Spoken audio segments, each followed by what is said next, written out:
Hey everyone, how's it going? Today I'm going to show you guys how to remove gamma watermark, and this is actually very easy. As you can see, if I click on share and then export, then there will be a made with gamma badge, but we want to remove that for free.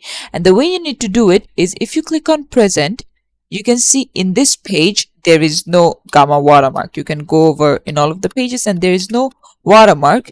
And what you're going to do from here is take a screenshot, and you can do that by pressing shift plus Windows key plus S all together at the same time in your keyboard, and it will take a screenshot. And you want to just take a screenshot of this page, and you want to do this for all of these. And after that, what you can do is move them into your PowerPoint and keep all the slides in layout or sequence. And this is how to do it. Thanks for watching. Please leave a like and subscribe for more tutorials like this, and I'll see you guys in the next one.